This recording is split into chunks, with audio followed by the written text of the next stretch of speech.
Welcome back to another quarantined edition of Marvel Movie News. We are talking about more movies being pushed, including Morbius, but not every movie's been pushed. We'll go over the list, and we're opening up the mailbag to go through your questions, weird games, and trust me, there's some weird ones, and also comic book recommendations for what you can read while you're holed up on lockdown. Let's get started on Marvel Movie News. Welcome to Popcorn Talk, leader of movie discussion, news, and interviews. Popcorn Talk, we talk movies. And now, here's Popcorn Talk's Marvel Movie News. Good morning, Merry Marvelites, and welcome back to Marvel Movie News, coming to you live from the future where there are still new movies. Christian's giving me a weird, just like, how dare you look. Too soon to start talking about the future where there are new movies. Well, I want to keep it positive and keep looking ahead, you guys. I'm Zach Wilson, Christian Bladt, Xia Anderson's here, and joining us this week from his own location on quarantine with a bunch of guests, apparently, is boy Jandro. I decided to bring Wolverine and Jason Bourne and Bill Murray, and I just thought they'd help the whole ambiance of the show. They're the strong silent type, but they really want to be on Marvel Movie News, so I was like, you know what, fuck it, frick it, guys, it's quarantine. But yeah, we're all still safe and on lockdown. I hope you all out there are doing well. I've got a pitch, Zach. I've got a pitch for where we are. Oh, yeah? Okay, it traverses time. We're all trapped, and we can see it as anything we want. We're obviously in the danger room. Yep, I agree. I think we came from the danger room last week. Look, every room that we're in right now is potentially the danger room. Every room is the danger room. Things trying to kill us and us all being trapped in a room feels like the times we're in. So if you used it last week, I agree. And we're stepping into weird portals. Like when I put on a VR headset, it's like basically the danger room. Yeah, there's some Krakoa flavor. Outside is getting more lush and naturey because we're not messing it up. So like we're doing some X-Men stuff. It's wonderful. Well, before we get started, I'm gonna just real quick, lighting a candle in memory of the fact that we should be talking about the New Mutants premiere tonight. Oh, right now. Why did you remind me, Come Zach? on. Dude, that hurts to such a level. Like you have no idea. I've been so looking forward to New Mutants for literally years. I really want to. I was more optimistic about that movie than a lot. Like I was more optimistic about it than most other people, but also more than even Black Widow. I was looking forward to watching. Yeah, I know that Z and I are in the minority on that, but we were both like, no, I'm more excited for it than Black Widow. Black Widow could end up being the better movie, but just my excitement level, like finally getting to see New Mutants, and then, who knew that the global pandemic would come and keep us from New Mutants? It's like Fox couldn't keep it from us, Disney couldn't keep it from us, and then eventually it's like, well, what about if people can't go outside for 3-4 months? It was here's the thing, it was going to be something completely different, and that's why I think we were all excited about it, because we didn't know what we were going to get from it. We have an idea of what we're going to get from Black Widow. I'm sure it's going to be a great movie, but we know pretty much what we're going to get when we walk in. Exactly. A few twists here and there, but New Mutants. It's why I like the fact that Sony has Spidey stuff. It's why I like the fact that like different studios have different characters, because you get the weirdness of the different flavor. Like I'm excited for Morbius. I liked Venom. I love the idea of X-Men going home to Marvel, but I also wanted to see the movie that Marvel's not going to make with New Mutants. So it's kind of a bummer that it is the most cursed thing since the Red Sox before they reversed the curse. It's been a long run.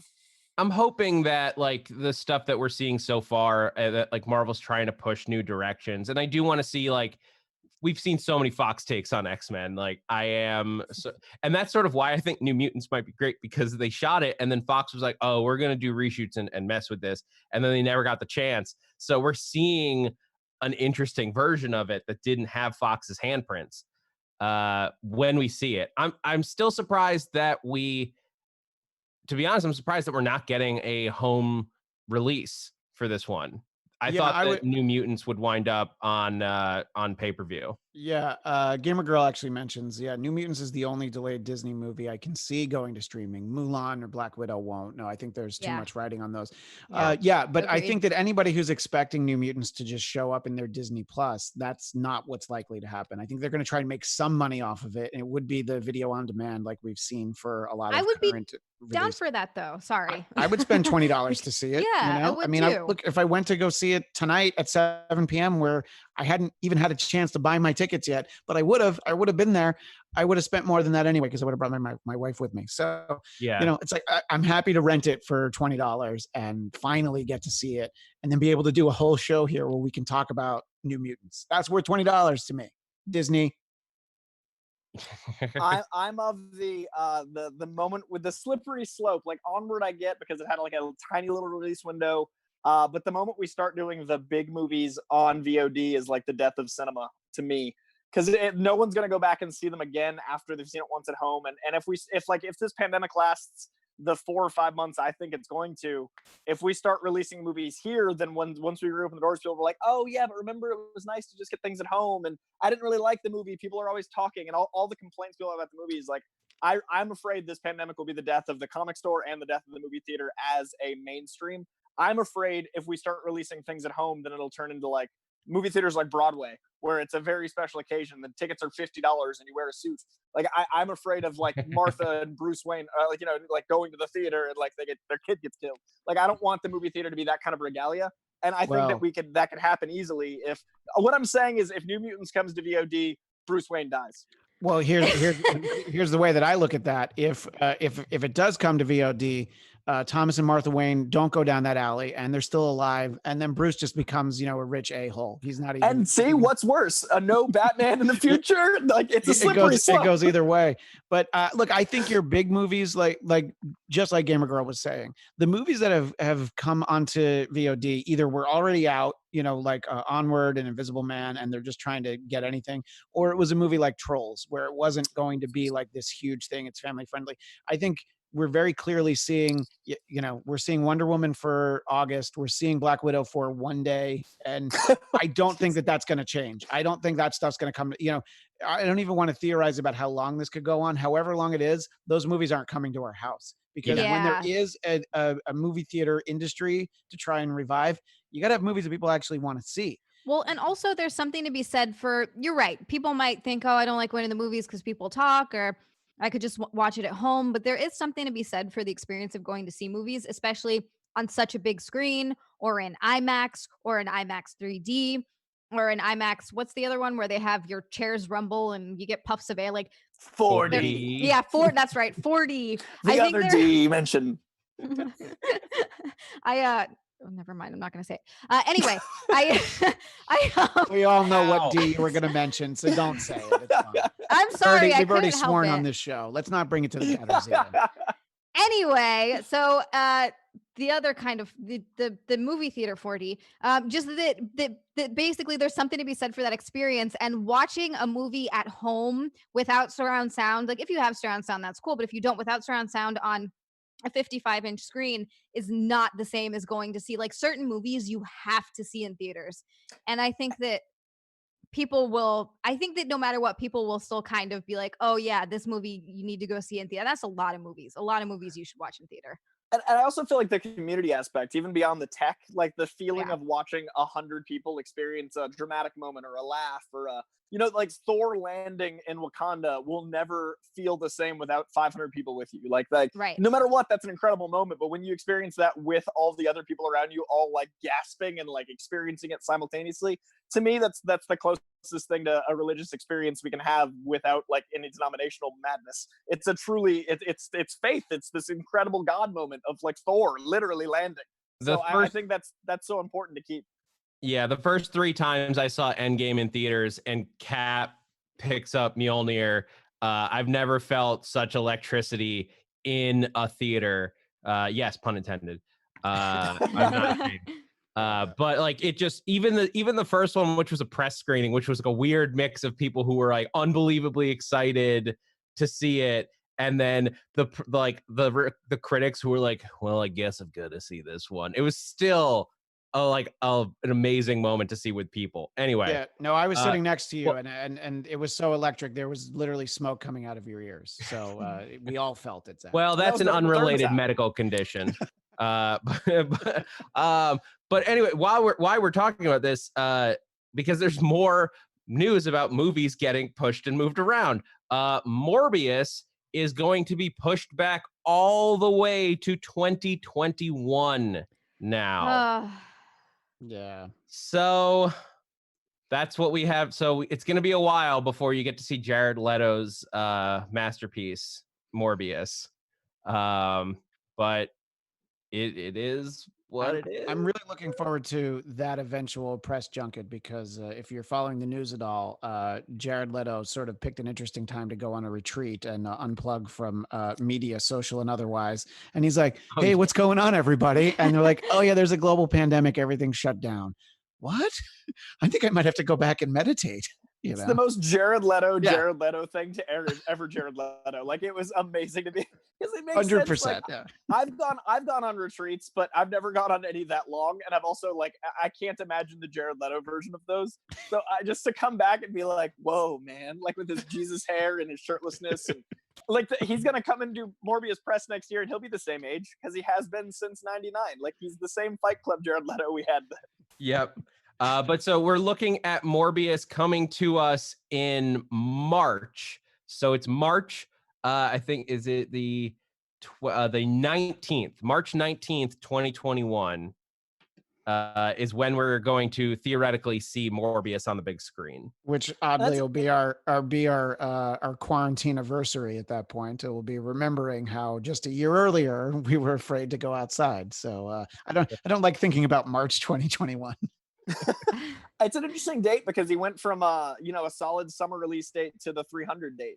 That's that kickoff of spring date where you throw your, like, we think this is going to be a big tentpole, but we don't want it fighting the summer movies. So it's interesting as we get into 2021 getting more and more stacked, because you remember 2021 was already 4 Marvel movies. It was already a giant tentpole year for so many things. So now the summer 2020 movies are grabbing those spring and fall spots. So if we're good for next year, like next year is going to be every single weekend. It's going to be crazy. Yeah, well, it'll God only knows what next year is going to look like because so many movies are pushing back. So 2021 could be super overloaded. It could also just end up being regular because it's not the only thing that's getting delayed. Production is obviously on a major delay as well. Spider-Man 3, which was supposed to come out next summer, is pushing back its shoot dates officially. So we are, I would not be shocked to see Spider-Man move its release date based on this. If they can't get up until the fall, shooting for a July release might be too tight. And who knows what fall's going to look like? We still don't know that. We still don't know if we're going to be able to start actually going back to business as usual. I can't. Especially film productions where you're talking about hundreds of people going into one location, moving around constantly. You have to go to different locations all the time. It's not like you're all going into one workplace and you can be like, okay, so everybody you can go home and go to work. Like, don't overly socialize. You're talking about 200 people on set each day, at least. Yeah. Yeah, there's a conversation in the chat about Morbius moving all the way to 2021. Why not have it come out in the fall? And we talked a little bit about this last week. There are probably planned, run-of-the-mill average reshoots that just sort of need to make the movie, maybe it's a little rough around the edges in a few spots. It'll help a little bit, but you're just not able to do it. So I guess that, for a movie like that, like a movie, you're going to assume Black Widow and Wonder Woman, for the most part, those movies are done. They're going to be able to come out whenever they decide. But these movies, something like, it was supposed to come out in July. They probably were like, yeah, we have like, when Jared Leto comes out of his cocoon before he sprouts the butterfly wings, let's have him, on set for a week to, he and Matt Smith need to do some reshoots. So, well, it's interesting you mentioned Black Widow being done because we'll get to the story in a moment because apparently they're completely changing the score out. Yeah. We'll come back to that in a moment. But while we're still on this so the other update or non-update actually is that supposedly Venom 2 is going to keep its October release date for now. So they are moving Morbius, but they are going to keep Venom 2 in its like pre-Halloween release spot. I guess you could have just pushed them each back, but I think that they're seeing the prime spot of Halloween for Venom, and they know that that's going to be a bigger moneymaker than Morbius, which makes sense for a Morbius March is a Halloween-y movie. Yeah, but not as much as but it's not going to make you as much money as Venom 2. Venom 2 is true. And guaranteed Venom $800 it made million. $1 billion in that spot. Yeah, like 851 million in October. They want to hold on to that. And I imagine they've probably already finished shooting most, if not all of it. It's a really CGI heavy movie, whereas Morbius is, I'd say, like an 80-20 split. I think Venom's going to be like a 60-40 CGI split. So you get through principal photography, you spend the time in post, and then it's done. But Morbius, I imagine, I agree with Christian. There's going to be the normal additional photography. There's going to be all those tweaks. And if you can't get on set, then 2021.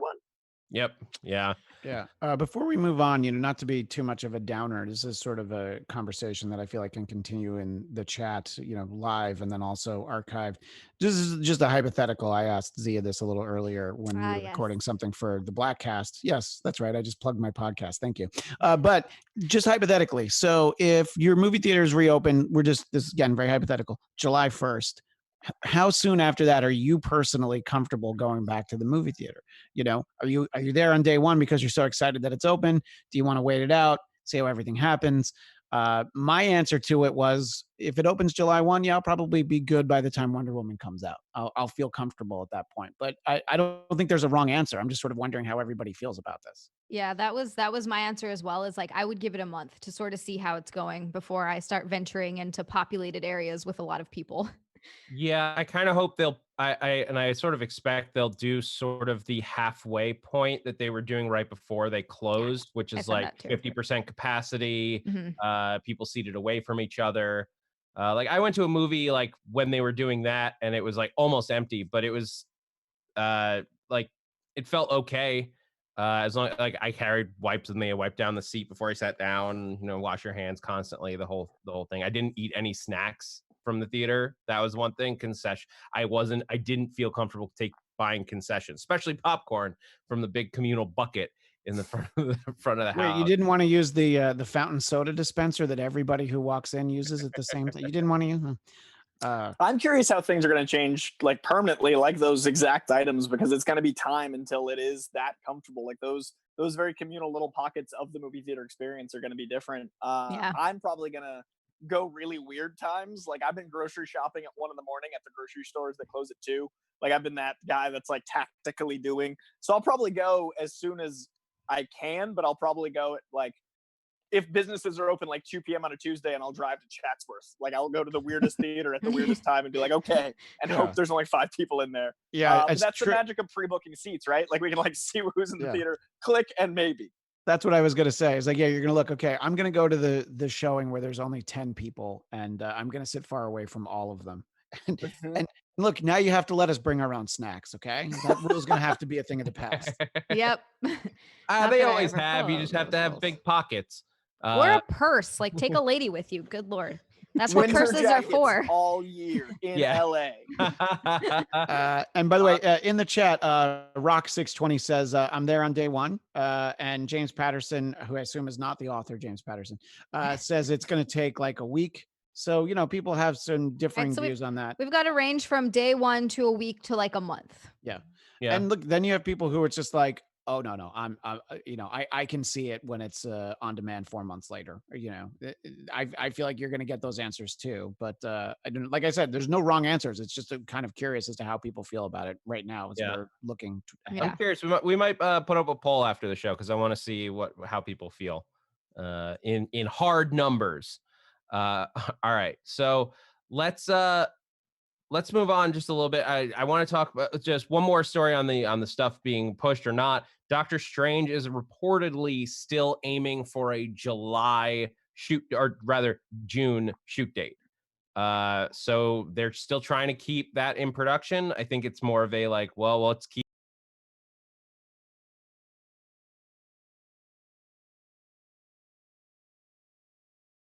Doctor Strange still going. Let's talk about Black Widow. Because as I was saying before, they are apparently changing composers halfway through. They're looking at replacing Alexander Despot who has done Shape of Water, Grand Budapest Hotel, and they're going to bring in Lauren Balfe, who has done His Dark Materials and the Lego Batman movie. Because I guess they weren't happy with the score. Does this excite you guys? Does it hurt the movie in your eyes? What do you think?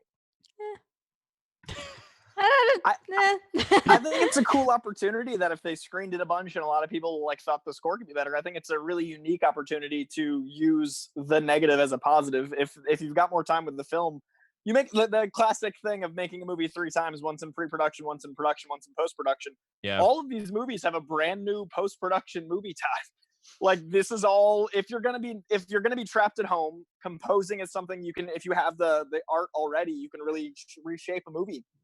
If you think of the classic scores, they really shape what the movie feels like. So I think it's a really cool opportunity to enhance CGI, to take more time with the score, to do all these things. So I'm hoping all these movies that did get pushed come out better. I think this is a great opportunity. So I'm excited to see what it's like. And I'm also curious if we ever get to hear the original score, because that is a late in the game twist. That score was done. So I'm really curious why they were like, oh, what is this weird classic aggressive rock choice they went with? I don't think Creed is right for this at all. I'm really just curious what the original was and what it's going to be now. Yeah, and if it was anything like the music in that first trailer, I want it back, because that first trailer had like whatever music choice they made in that first trailer was just like give me chills. The music in the trailers was all incredible. Yeah, I mean, I agree with Coy. I think that they're going to feel whatever they're ending up with, they're going to feel better about it. So in that sense, it's probably going to be better for us. But yeah, it would be great if like at some point, like, you want to hear the old score? Here's what it sounded like. Yeah. But, that's the weirdest special feature on a Blu-ray ever. You're just like, click for old score. Yeah. It's like the same movie. I am the person who owns the vinyl release of the original 2001: A Space Odyssey score that that Stanley Kubrick replaced. Never told the composer until he got to the premiere and heard a different music track. Wow. The only thing better than that is the original Lion King, the real Lion King. Matthew Broderick sat down to go to the premiere, and he's like, oh, hey, that's not me singing, which he had. And then they replaced it. Yeah. That's amazing. All right. So I want to open up. We teased this. We got some stuff from people sending in stuff to our email address, to mailbag, to our Twitter. We want to open up the mailbag and talk about some of these questions, some of these weird ideas that you guys had. And to kick us off, we were talking about this last week, and I want to continue the question, like, what are some good comics that we can read while we're all locked down on quarantine? Because we all have those runs that we like, that we love, that like maybe we haven't had time to go back to, or people are like, oh, I've heard about that, but I've never had the time to read that 40-issue run. So we're going to talk about what we each recommend that you guys jump into. Christian, I know you had a bunch, so I'm going to let you kick this one off. Well, I have the ones that I always say, and I have some in addition to that. But so I always start with Craven's Last Hunt, the 6-issue Spider-Man story, which ran over the 3 titles that it came out like every couple weeks. It's great. It's like the Craven story that I've said on this show and others, that's what I hope we get in terms of a Craven movie one day. That's right up there. It's a little bit of an obvious one, but the Dark Phoenix saga, the Uncanny X-Men 129, 137. It's just, to me, that's the perfect ongoing series. So in addition to those that I always say, standalone book, Marvel graphic novel number 5, X-Men God Loves Man Kills, the most perfect standalone story that I think I've read. X2 loosely adapts it, and they did a great job with that. Sticking with X-Men, of course, the Chris Claremont, Frank Miller Wolverine miniseries, but even more than that, Kitty Pryde and Wolverine, which is a 6-issue miniseries from a couple years later. As hard as it is to kind of look back on the Todd McFarlane imitators that followed, if you can read that run from when he took over Amazing Spider-Man, when they introduced Venom, that I just to look at them now, it takes me back to being in middle school and just like how like I couldn't believe how much the book changed from Amazing Spider-Man 297 to 298, and then all of a sudden it was just like, well, this all looks so crazy.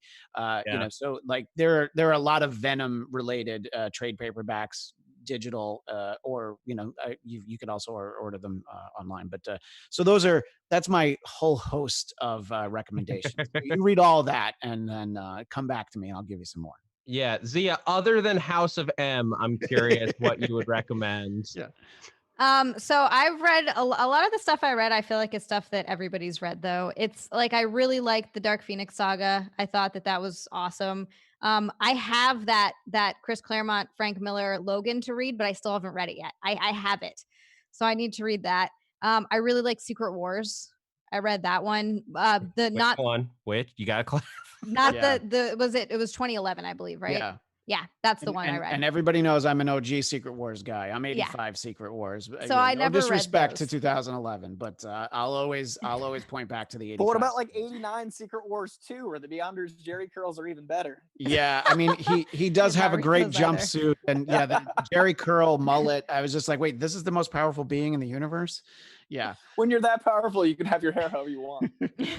I know that we're basically going off on a tangent here, but Secret Wars 2 has for me one of the most definitive Peter Parker moments that I ever read.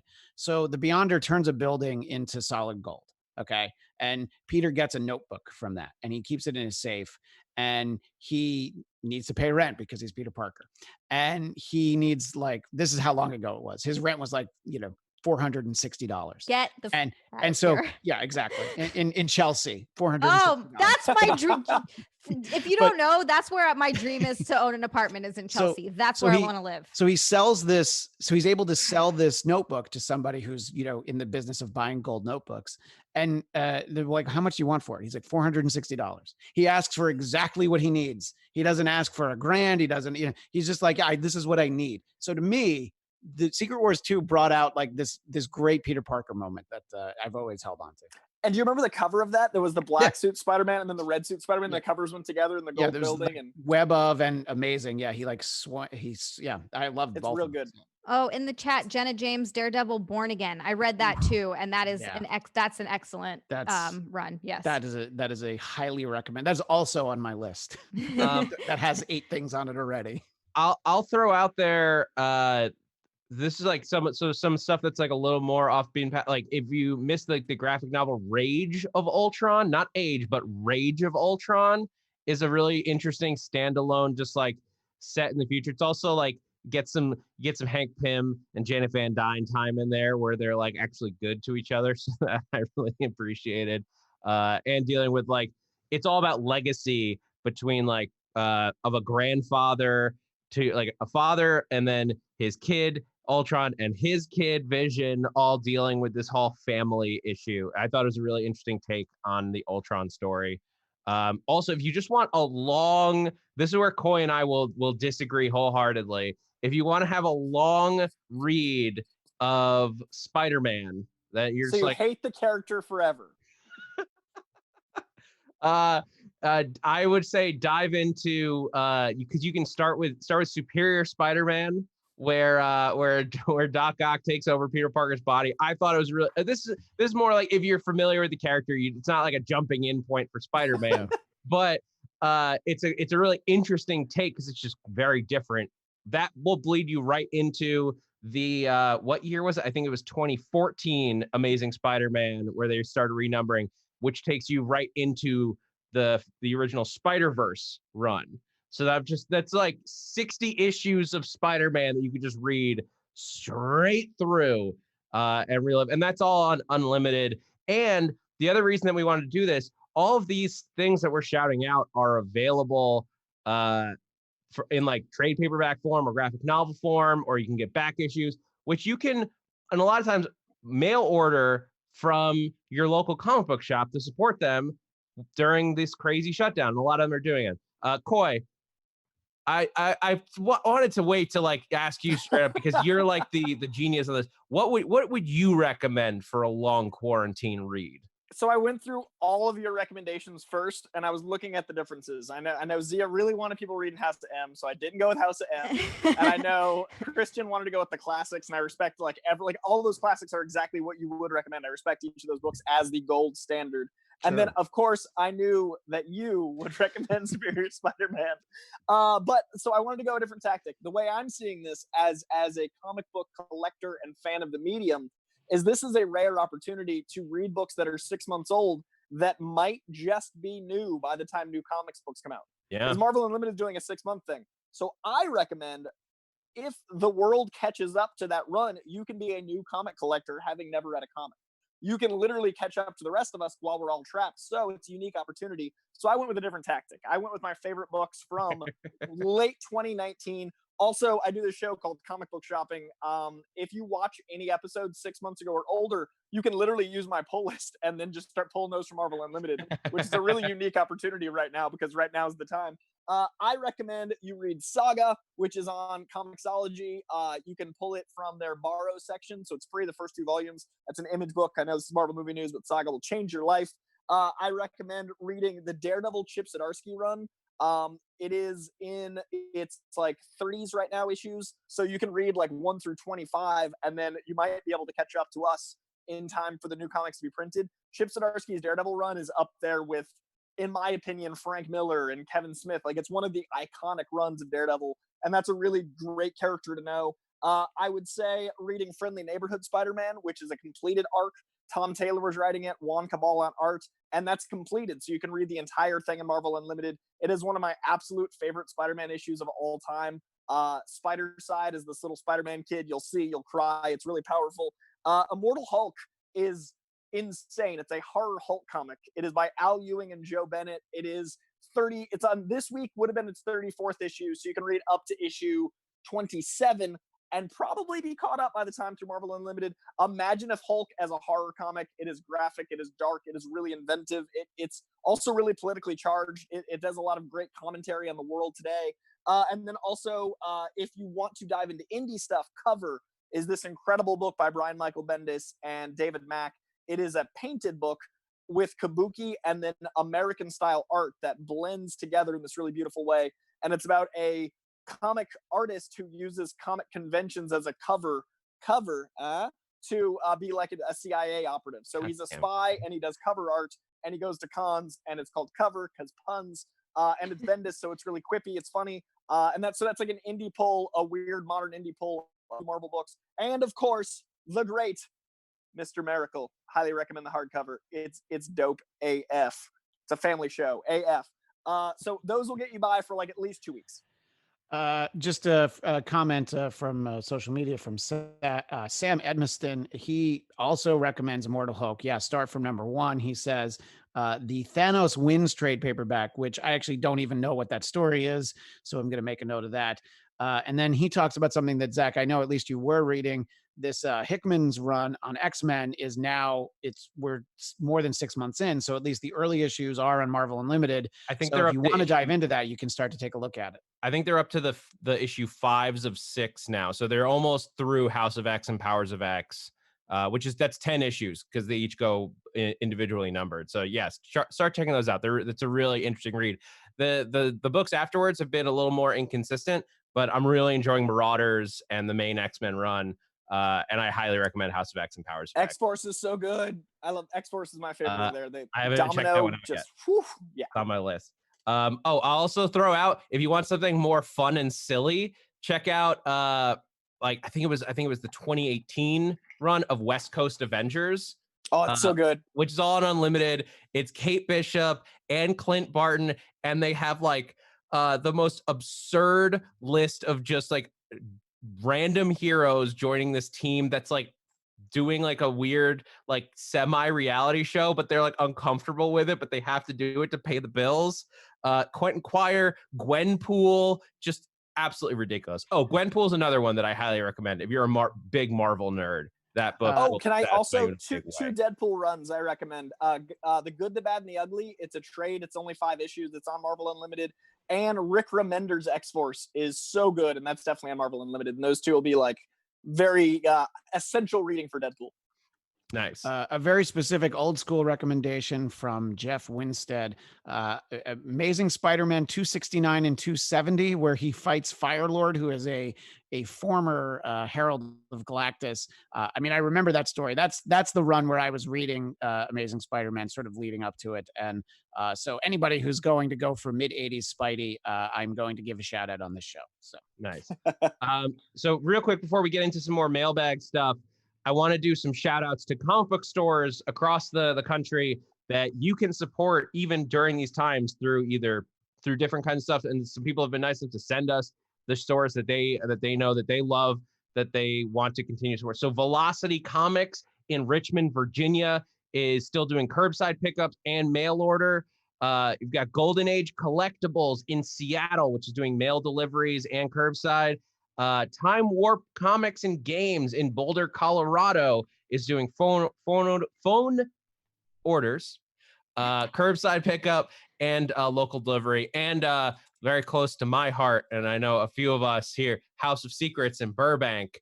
That's where I get my books. They are doing they can't do curbside because of that's like locally that's not allowed, but you can do phone orders, and you can order gift cards, which is another great way to just basically like put a payment down for future books that you'll pick them up later, but it helps them stay alive in the short term.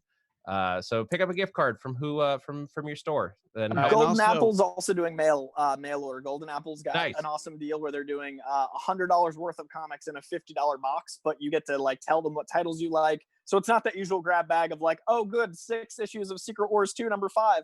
But you can tell them what titles you're enjoying, and it's modern comics, and it's $100 worth for $50, and they mail it right to you.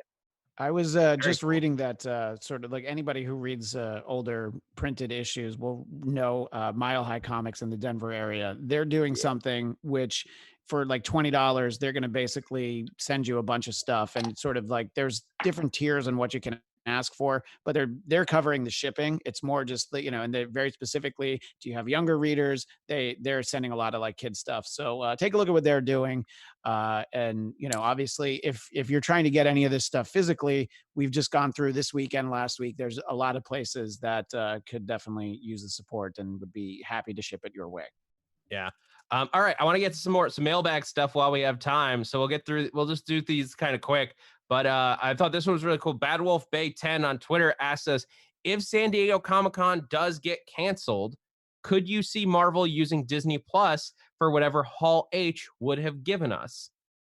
I thought that was a really interesting question. Like, would you want to see, because they haven't officially canceled San Diego Comic-Con, although it sort of seems like they should, even if we're semi back to normal. You do not want 100,000 people, 150,000 people all in a small confined space. No, and look, anyway, you never know for insurance reasons if there's a certain point where and we can talk about the logistics of that, but if they do it, if they don't have I think that's actually a great idea to do it on Disney Plus.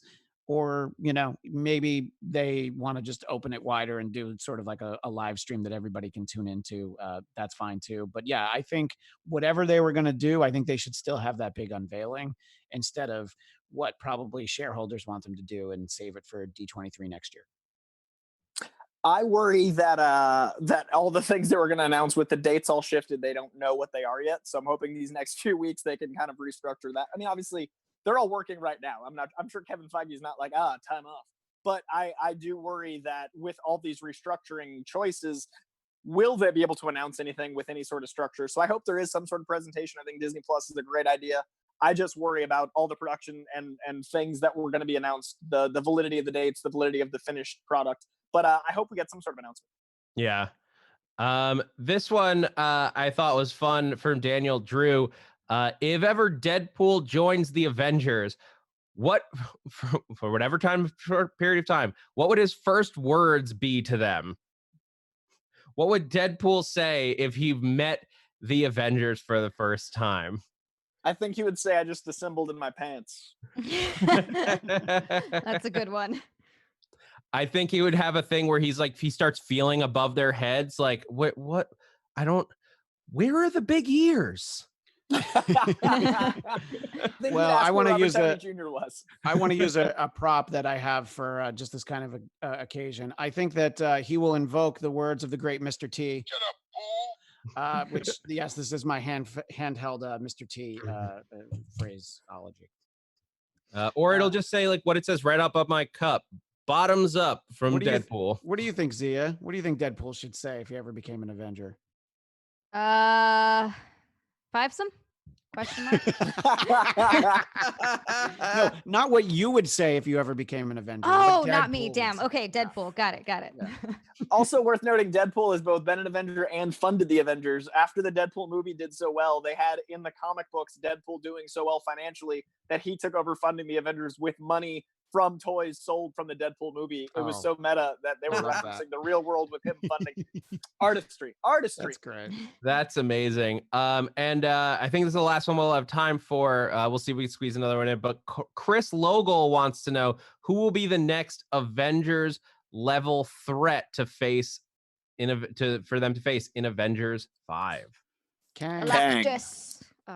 Oh, well, both good answers, but Kang or Galactus, I think. I think Galactus might be a little bit further down the road because they want to tie him to the FF. But yeah, I think either of those would be. Kang I would seems be very excited. Very by excited. far the most likely. Yeah. Coy, we've been talking about. We think Owen Wilson is playing Kang. Wow. Yeah, Yeah, very exactly. much. Like maybe he won't be named Kang, maybe he'll be like Iron Lad or some version of him, but like I think they got Owen Wilson and then they just hired I think it was Richard Grant to come in, and they're both going to be playing. He's going to be like the Invictus. They're going to be in the Loki series, just like setting up Kang for the long haul. Yeah, Richard E. Grant as an older Kang is brilliant casting, and I would be very excited for that. He's so hot right now. Sorry, that was a Zoolander reference from 1999. All right. Well, unfortunately, I'm sorry to Steve Rogers from Twitter. I wanted to get yours in, but but the idea of stealing powers from different characters and assembling a hero that they consist of is a super fun game that we don't have time. Let's play that next time. Yeah. We'll definitely get to that one in the future. Sorry, we keep pushing that one. It's just such a good one. It needs time. Thank you. Shout out to Daniel Drew for some super chat in the live chat. So anybody does a super chat, they get a shout out for sure. So thank you, Drew. And those are all great polls. Those omnibuses sound, yes, good reading, sir. Oh yeah, World War Hulk, Planet Hulk, 0 Hour Death, the Return, Infinite Crisis, the Nightfall book. Yeah, great list. I see these people in the chat, and I see you, Charles Lee, wanting Dr. Doom for the next big Avengers level threat. I think that is a great choice. Oh man, sorry. I'm sorry, Ryan. I know we have to wrap up, but like I started playing. They just released the Fantastic Four Shadow of Doom pack for Marvel Ultimate Alliance 3 on Switch, and you have to fight Doom at one point, and I wasn't fighting as well because I kind of didn't want to win. But I can't wait to have a team. Like that's why I love that game, because soon I'll be able to assemble a team of the Wasp, Thor, Doctor Doom, and Daredevil because I can. And he just assembled in his pants. And what a perfect way to wrap up the show with that. Coy, thanks so much for coming back on the show to join us while we're all locked down. This is a blast. I'm excited to do it in real life very, very hopefully soon, and I'll be back digitally if we must. This is always a pleasure. You've got a new show, so please tell people where they can go listen and watch and all that. Oh yeah, so I've got two very narcissistically named new programs. I've got KoiCast on iTunes, Spotify, everywhere you listen to podcasts. It is a lot like a certain giant-sized podcast I used to do over at a network I used to work at. And I also have got a show on YouTube now. I've got my own YouTube channel. Finally, I started with studio stuff and went back to YouTube, so I didn't know what OBS was until like 3 months ago. Zach Wilson had to help me out, man. Zach saved me because I was like, "What's an OBS?" Cool, you've been working on YouTube for years, but what's OBS? So Koi Cubed on YouTube, please subscribe. I'm new to the YouTube space. in that way. But I've got Tuesday shows on video, and then Wednesday shows on audio, and then soon to be some other stuff I'm cooking up. And thank you for remembering to plug for me, Zach, because I totally forgot. So Koicast, Koi Cubed, and find me on YouTube, and I appreciate you all. And it's so good to see these names in the live chat again. Like, the nostalgia is real. This was amazing. All right. I'm Zach Wilson. You can find me on Twitter at @ZachWilson. And my other podcast is still going. Check it out on Twitter and Instagram at ShippingPod. Just keeps getting weirder. We started talking about hooking up a My Hero Academia character last night with gold balls because they both shoot balls out of their characters. I don't know. I'm not as familiar with My Hero Academia, but it happens. Christian, where can everyone find you? Well, you can find me on Twitter and Instagram at ChristianDMZ. And I did mention it earlier. I have my personal podcast, The Blackcast, BLADTCAST.com. Our very own Xia Anderson did join me in a Zoom meeting literally right before this. And I'll post that later today. You can find it on the Blackcast YouTube channel. And Zach, we have an event that we're doing over the weekend, don't we? Oh, yes, we do. Xia, are you good with that 1 p.m.? Yeah, it should be fine. It should be fine. So this Saturday, we're going to tweet about this and post about this and share it at 1 p.m. Pacific. It's now on Hulu. We're all going to get together on Twitter and watch the original Sam Raimi Spider-Man and tweet along with it because we can all watch it now. And what else are we doing? But yeah, 1 p.m. Pacific. Join us on Twitter. We'll come up with a hashtag and we'll post it all on social medias. Join us to watch Spider-Man, available in the U.S. on Hulu as of yesterday. Or you can just be like me and fire up your old standard def DVD because you haven't watched it in a while. But here it is in the collectible box, by the way. So wow, that's physical media. Who knew? Yeah. Xia, give us your Twitter handle real quick so we can let Ryan go. Twitter, Instagram at Xia_land. Check out my Twitch channel at XiaLand. No underscore, just XIA land. A lot of games, a lot of food, a lot of snacks. It's a fun time. So go check me out there. And It's Eric Nagel is the other podcast I do. You can find that wherever you find, or it's actually a radio show, wherever you find podcasts, iHeartRadio, a lot of life stuff there. So yeah. Awesome. And be sure to follow the podcast itself, Marvel News PTN on Twitter. Follow Popcorn Talk, subscribe, do all those things. Thank you, Ryan, I usually just like point up because he's on a TV above us. But thank you, Ryan, Mr. Fantastic, for helping us set up the show today while we all stay in our separate quarantined lockdown locations. Until next time, guys, this has been Marvel Movie News saying, wash your hands, stay home, and save lives. From producers Maria Menounos, Kevin Undergaro, and the entire Popcorn Talk Network, we would like to thank you for tuning in. For questions or comments, be sure to visit popcorntalk.com. I'm Sir Richard Wentworth, and this has been a presentation of the Popcorn Talk Network.